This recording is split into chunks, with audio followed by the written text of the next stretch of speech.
अस्सलाम वालेकुम दोस्तों, खुश चाक चंगो भलो। आऊं जवाब सुन रहा आहियां। मुंहिंजो पेशो ग्राफिक डिज़ाइन ऐं वीडियो एडिटिंग आहे।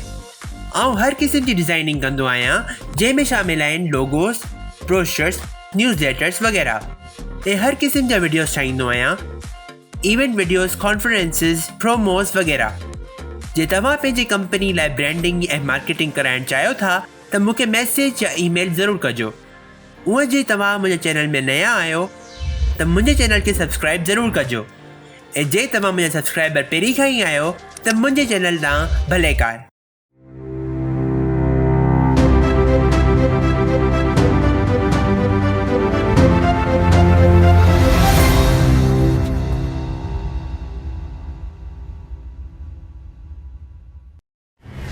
अडोबी InDesign में कुछ अहिड़ा टूल्स आहिनि जेके ॿियनि खां मुख़्तलिफ़ आहिनि।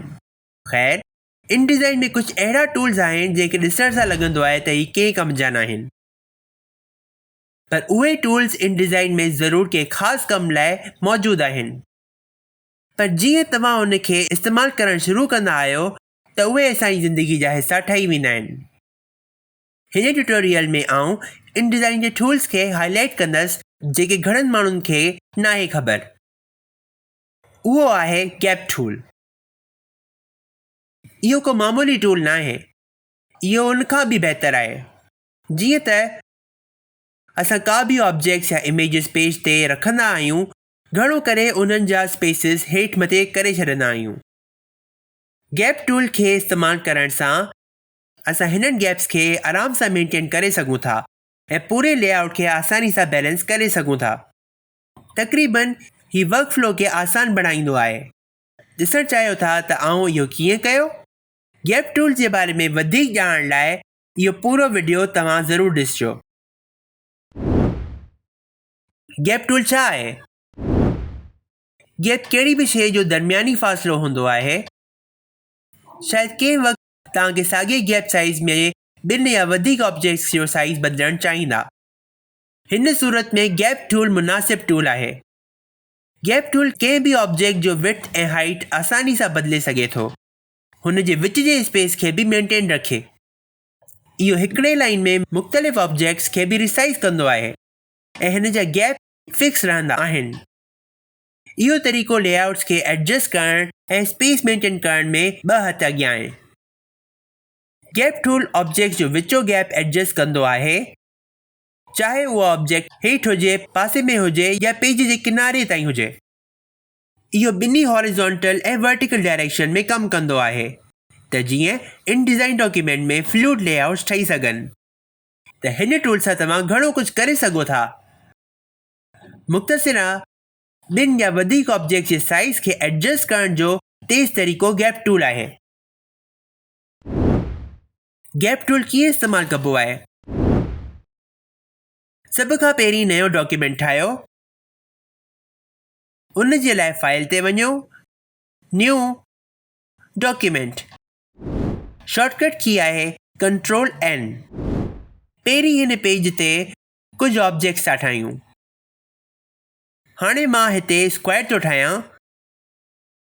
हाणे मां ऑल्ट ऐं शिफ्ट खे दॿाए हिन स्क्वायर जूं कॉपियूं थो ठाहियां ऐं रिलीज़ थो कयां। ऑल्ट की शयुनि जूं कॉपियूं ठाहींदो आहे ऐं शिफ्ट की स्मार्ट गाइड जहिड़ो कमु कंदो आहे, जेको ऑब्जेक्ट्स जी गैप्स जी कंसिस्टेंसी ॾेखारींदो आहे।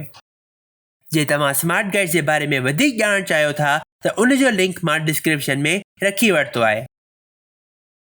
ज़बरदस्त। हिन सभिनीनि खे मुख़्तलिफ़ रंग थो ॾियां त जीअं तव्हां सभई आसानी सां फ़र्क़ु करे सघो। हिन पहिरें कॉलम खे ब्लू रंग, ॿिए कॉलम खे साओ रंग थो ॾियां ऐं टे कॉलम खे पर्पल रंग थो ॾियां। हाणे गैप टूल खे इस्तेमालु करण जो सही वक़्तु अची वियो आहे। गैप टूल हिन टूल बार पैनल में पेज टूल जे हेठां मौजूदु आहे। छा तव्हां हिन डबल हेडेड एरो साइन खे ॾिसी सघो था? इहो आहे गैप टूल। शॉर्टकट की आहे U।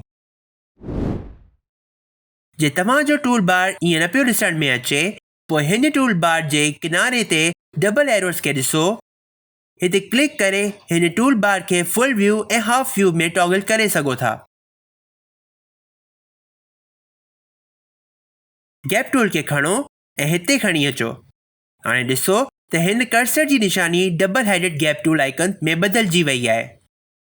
ॿियो त हिन शयुनि जे विच जी स्पेसिंग या एलीस ब्राइट ग्रे कलर में हाईलाइट थी वयूं आहिनि। हिन जो मतिलबु आहे त ऑब्जेक्ट्स जे विच जी स्पेस सिलेक्ट थी वई आहे ऐं गैप टूल हिननि खे रिसाइज़ करण लाइ रेडी आहे बिना के गैप साइज़ खे बदिले। हिन स्क्वायर जे हॉरिज़ॉन्टल गैप से क्लिक करे हेठि मथे कयो ऐं वर्टिकल गैप्स खे साॼे खाॿे घुमायो। ॾिसी सघो था त हिन जो गैप कॉन्स्टेंट आहे ऐं ऑब्जेक्ट्स जो साइज़ बदिले पियो। हाणे हिकिड़ो मसइलो आहे, जीअं मां हिकिड़े स्क्वायर खे ड्रैग थो कयां त हेठां ॿिया स्क्वायर्स बि ड्रैग पिया थियनि। इहो इन करे त गैप टूल या त सॼे रोज़ खे ड्रैग कंदो या त सॼे कॉलम्स खे ड्रैग कंदो आहे। हिन खे अंडू थो कयां Ctrl+Z। हाणे जे तव्हां हिन गैप टूल जी फंक्शनैलिटी खे बदिलणु चाहियो था, जीअं त रुगो हिन ॿिन्ही बॉक्सिस जो गैप बदिलणु, हुन जे लाइ तव्हां शिफ्ट की खे दॿायो, हिन ऑब्जेक्ट्स खे ड्रैग कयो। ईअं रुगो उहे ऑब्जेक्ट्स बदिलंदा जेके कर्सर जे तमामु वेझो आहिनि। इहो एतिरो आसान आहे, हा न? गैप टूल जा 3 सुठा फंक्शन्स। हेसि ताईं तव्हां सिखियो आहे त गैप टूल छा हूंदो आहे ऐं कीअं इस्तेमालु कबो आहे। तव्हां सोचंदा हूंदा त गैप टूल कुझु ख़ासि न आहे, त हाणे मां तव्हांखे ॿुधाईंदो थो वञा गैप टूल जा 3 फंक्शन्स जेके शायदि तव्हां कॾहिं न ॿुधिया हूंदा। पहिरियों आहे गैप खे बदिलणु ऐं उन ई वक़्तु ऑब्जेक्ट जी साइज़ खे साॻियो रखणु। तव्हां सही ॿुधियो। हलो त हिन पहिरें 2 बॉक्सिस खे था ॾिसूं। ध्यान में रखिजो त शिफ्ट की खे दॿाइणु तमामु ज़रूरी आहे त जीअं उहे ई ऑब्जेक्ट्स मुतासिर थियनि जेके कर्सर जे इलाही वेझो आहिनि। हाणे शिफ्ट ऐं कंट्रोल कीज़ खे दॿाए रखो ऐं हिन ऑब्जेक्ट खे साॼे ऐं खाॿे पासे ड्रैग कयो। ॾिसी सघो था त हीउ केॾो सुठो इफेक्ट आहे। हिते ऑब्जेक्ट जूं साइज़ साॻियूं थियूं रहनि जॾहिं त रुगो गैप पियो बदिलिजे।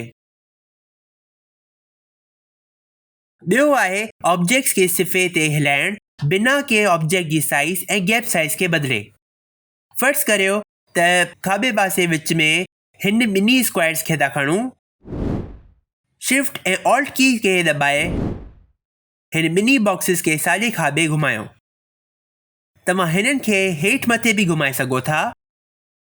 ॾिसो त केॾो सुठो इफेक्ट आहे। तव्हां पाण सोचे सघो था त हीउ तव्हांखे अॻियां वञी डॉक्यूमेंट जे लेआउट्स लाइ केॾो कमु ईंदो। टियों आहे कंट्रोल ऐं ऑल्ट ॿिन्ही खे गॾु दॿाइणु।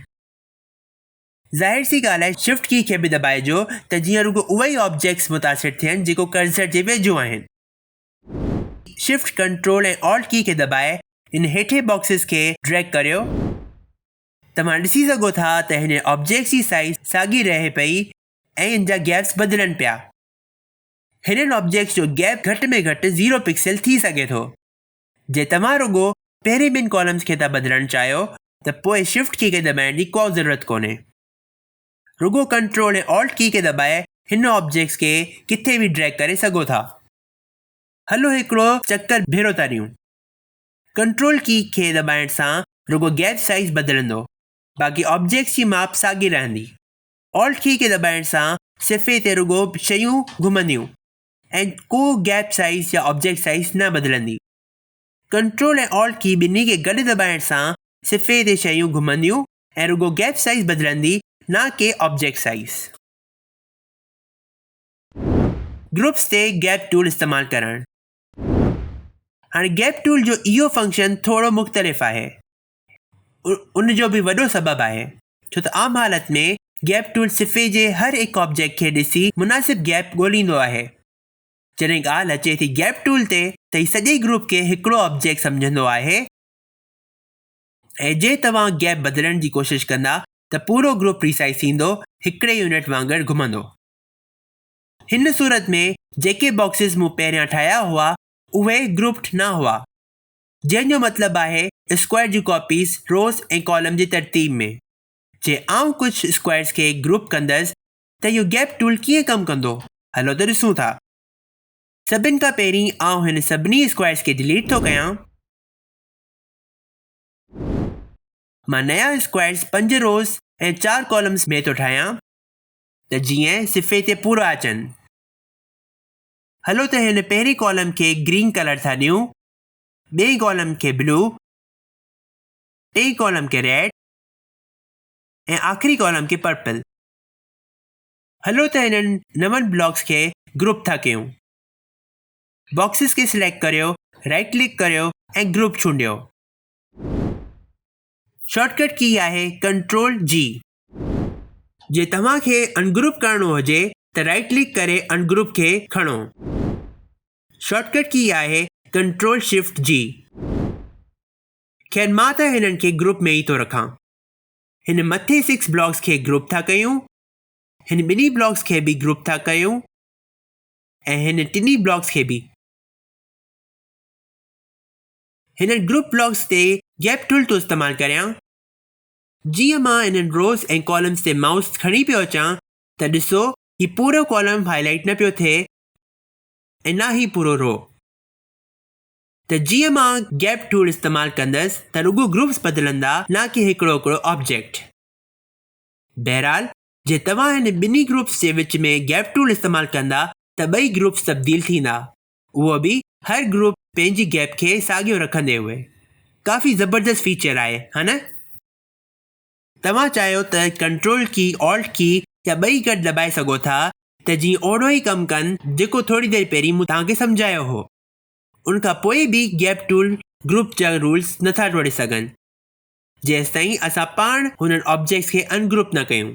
त ॿिए दफ़े जे तव्हां गैप टूल इस्तेमाल कंदा हुजो ऐं जे पूरा रोज़ ऐं कॉलम सिलेक्ट थियनि पिया त उनजो सबबु हूंदो त ही सभु ग्रुप्स न आहिनि। पहिरियों टिप, गैप टूल ॿिनी हॉरिज़ॉन्टल ऐं वर्टिकल गैप्स ते कमु कंदो आहे। बेशक जीअं मूं तव्हांखे पहिरीं बि ॿुधायो त रोज़ ऐं कॉलम जे मथे कर्सर रखण सां हॉरिज़ॉन्टल ऐं वर्टिकल गैप्स मुतासिर थींदा आहिनि। ही डायगोनल नथा थी सघनि। ॿियों टिप, ॿिनि ऑब्जेक्ट्स जे विच में गुंजाइश भले हुजे या न हुजे, गैप टूल उते बि कमु कंदो। भले ॿिनि ऑब्जेक्ट्स जे विच में गैप न हुजे, गैप टूल ऑब्जेक्ट जी स्पेस बरक़रार रखी हुननि जी साइज़ बदिले सघे थो। हलो त हिन 4 तस्वीरुनि खे था खणूं। ऑटोफिट ऑन हूंदे इहे सभु तस्वीरूं फ्रेम फिटिंग जी सेटिंग्स खे फॉलो करे गैप टूल तब्दील कंदो आहे। मूंखे उम्मीद आहे त मां तव्हांखे इन डिज़ाइन जे गैप टूल जे बारे में फ़ाइदेमंद मालूमात ॾिनी हूंदी। मुंहिंजे चैनल खे सब्सक्राइब ज़रूरु कजो ऐं बेल आइकन खे ज़रूरु दॿाइजो त जीअं तव्हांखे मुंहिंजे हर नए वीडियो जी ख़बर मिलंदी रहे। जे तव्हांखे को बि सवाल हुजे मूंखे कमेंट्स में ज़रूरु ॿुधाइजो, मां तव्हांखे रिप्लाई ज़रूरु कंदसि। हाणे असां नए ट्यूटोरियल में मिलंदासीं। अल्लाह हाफ़िज़।